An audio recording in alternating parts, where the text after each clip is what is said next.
Hi everyone, welcome या welcome back to my YouTube channel. It's your dream diary here, back with another long video. So almost मेरे 11th के exams हो चुके हैं, बस एक इंग्लिश बचा है जो कल है. इसके बाद I will be officially in 12th. Okay, very happy, very excited for that. चलो never mind. उससे पहले let us discuss कि how my exam went and मेरे को ना जो बताना है इट इज़ ऑफ केमिस्ट्री की कैसा मेरा केमिस्ट्री का गया. क्या ही बताऊँ. देखो, सबसे पहली बात, ना ही मेरी किसी के साथ केमिस्ट्री बनती है और ना ही मुझे केमिस्ट्री पसंद है. सही में I really hate chemistry. Okay, तो देखो मेरा एग्ज़ाम था ऑन मंडे केमिस्ट्री का, ठीक है, 16 मार्च को. तो मेरे साथ उससे एक दिन पहले क्या क्या हुआ वो मैं बताती हूँ. देखो, पहली तो ये बात कि जो मेरे को केमिस्ट्री के टाइम प्रिपरेशन का मौका मिला था, ये कह दो मुझे कितने दिन मिले थे. तो मुझे एक दिन मिला था क्योंकि 14 को मेरा फिजिकल एजुकेशन था. तो मैं स्कूल से आई, मैंने खाना खाया होगा, सो गई होंगी, फिर मैंने टीवी देखा होगा, फिर मेन इम्पॉर्टेंट मैंने उस दिन ब्लॉग एडिट किया था, इसलिए मैंने 14 को कुछ नहीं पढ़ा. और देखो, मैंने जब केमिस्ट्री पूरे साल नहीं पढ़ी है तो मुझे ये तो अच्छे से पता था कि मैं एक दिन में कुछ भी नहीं कर सकती हूँ, लाइक कुछ भी नहीं.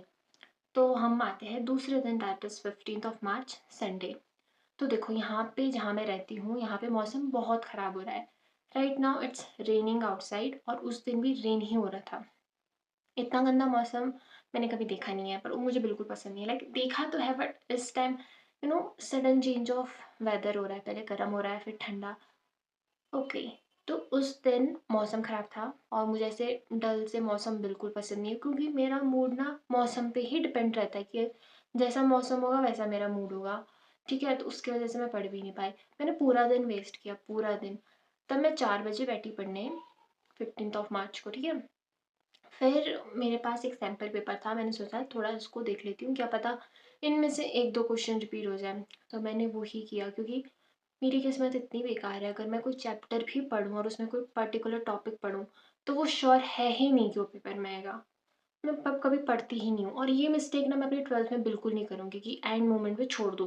मैं पहले ही स्टार्टिंग में पढ़ के रखूँगी क्योंकि एट द एंड मुझसे कुछ होता ही नहीं है, मैं सिर्फ पैनिक कर जाती हूँ और सब खराब होते जाता है. तो मैं 4 बजे बैठी होंगी पढ़ने, मैंने 1 घंटा पढ़ा, फिर मैं फिर से लाइक बड़ी मुश्किल से तो मैंने अपने आप को मोटिवेट करके बैठाया था कि पढ़ ले, क्या पता इनमें से कुछ आ जाए. 1 घंटे पढ़ा, फिर बहुत तेज़ बारिश हो गई जिस वजह से मैंने कुछ पढ़ा नहीं. ठीक है, फिर उसके बाद मौसम ख़राब है तो ऑब्वियस सी बात है लाइट तो जाएगी ही जाएगी. लाइट गई, वो ऑब्वियस आई भी. ये 6-7 बजे की बात है. फिर मैं फिर से पढ़ने बैठी, मैंने सोचा पढ़ लेती हूँ, तो 7 से 8 1 घंटा मैंने फिर से पढ़ा. 1 घंटा मुझे होने ही वाला था तब तक के लिए लाइट फ्लिकर होने लगी, मतलब बंद खुली, जैसे हॉरर मूवीज़ में नहीं होता लाइट कैसे होती बंद खुली वैसे होने लगी. मैं अपने भाई को बोली, देख भूत आ गया हमारे घर में. ठीक है, crazy at point. Okay, never mind.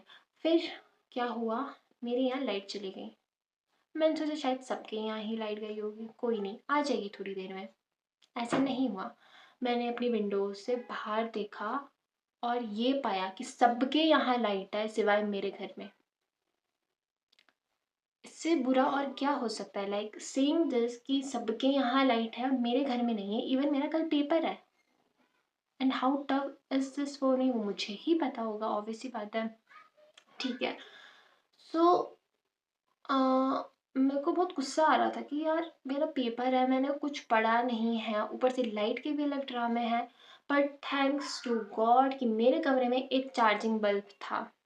भाई ये भी मुझे कितना ही साथ देता, इसने मेरा साथ 1 बजे तक दिया होगा. फिर उसके बाद ये भी ऐसा था कि बहन अब ये तुझ पे डिपेंड करता है, तू कैसे पढ़ेगी कैसे नहीं. ठीक है, ये भी बंद हो गया. फिर मैंने भी सोचा भाई मैं अब सो रही हूँ क्योंकि एक तो मेरा ऐसे ही दिमाग ख़राब हो गया था और मुझे केमिस्ट्री पसंद नहीं है बिल्कुल भी नहीं, ना मुझे समझ आती है ना कुछ. तो मैंने सोचा मैं कर रही हूँ अपनी बुक बंद, अपनी कॉपियाँ बंद, अपना चैट जीपीटी बंद और मैं जा रही हूँ सोने. मैंने 5 बजे का अलार्म लगाया था, सोचा था कि उठ जाऊंगी, शायद लाइट आ जाएगी सुबह, पर ऐसा कुछ नहीं हुआ क्योंकि मुझे पता नहीं था कि जो मेरी क्या बोलते हैं बिजली की तार है, लाइक जो भी है उसमें कार्बन जमा हुआ था जिसकी वजह से मेरे घर में लाइट नहीं आ रही थी. मैं उस दिन सुबह उठ पाई नहीं. मैं कब उठी, 7 बजे, जो मैं उठती ही हूँ पेपर के टाइम. उठी, एक तो मैं ऐसी बहुत डिप्रेस थी, बस लाइक मैं क्या करूँगी पेपर में, अगर मैं फेल हो गई तब. मुझे यही डर सताया जा रहा था. फिर मैं यहाँ से गई, फिर बस में बैठी, अपनी बुक उठाई, बुक नहीं, नोटबुक लेके गई थी, मैं नोटबुक उठाई, फिर उसमें ही मैं कुछ क्वेश्चन ऐसे पलट रही थी, क्या पता कुछ आ जाए। उसमें से कुछ आया जो मैंने पढ़ा होगा, बस में नहीं आया। इतनी गंदी किस्मत है मेरी, इतनी गंदी। अब देखो जब मेरा पेपर आया ना, तो आई वाज लाइक क्या करूँ मैं, मेरे को कंपार्टमेंट देने आना पड़ेगा भाई।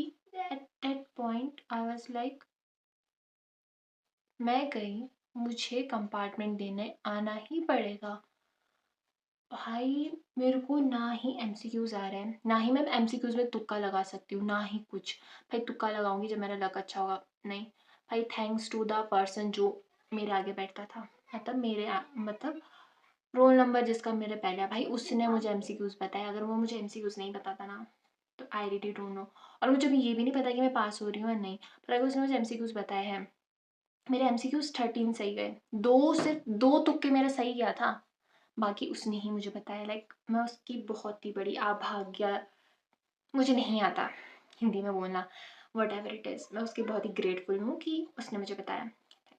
चीटिंग नहीं करनी चाहिए, आई नो, पर अगर मुझ जैसे इंसान जो मैं फेल होने वाली हूँ, तब मुझे कुछ दिखता नहीं है कि कौन क्या बुरा क्या सही, ठीक है। और अभी भी मुझे नहीं पता मैं पास हो रही हूँ फेल, क्योंकि अभी तो मैंने उस टाइम ये प्रिडिक्ट कर दिया था, क्या पता मैं सही में कंपार्टमेंट देने जा रही हूँ, नहीं पता ना मुझे। कोई नहीं। So that was how my chemistry exam went. मुझे अभी भी भरोसा नहीं है खुद पे कि मैं पास कर रही हूँ या नहीं कर रही हूँ। कोई नहीं। अब बात है मेरा फिज़िक्स बायो का एग्ज़ाम कैसे गया। देखो फिज़िक्स का मैं कहूँ तो मुझे 3 दिन की छुट्टी मिली थी, मैंने थोड़ा बहुत पढ़ा भी था।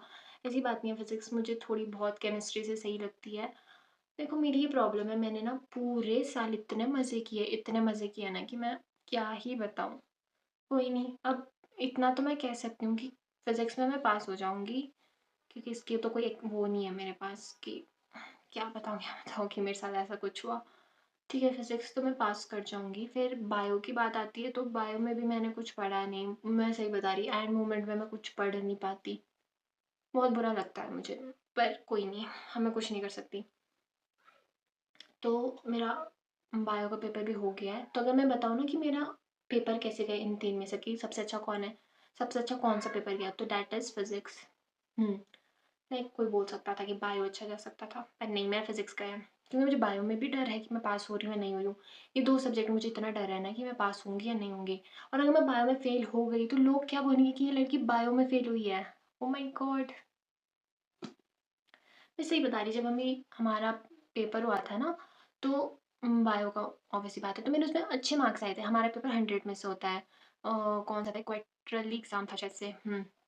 तो उसमें मेरे 88 आए थे 100 में से। और अब मुझे डर लग रहा है कि मेरे 23 भी आएँगे या नहीं। कोई नहीं, क्योंकि जो हुआ सो हुआ। 11th की मार्कशीट कहीं काम नहीं आती।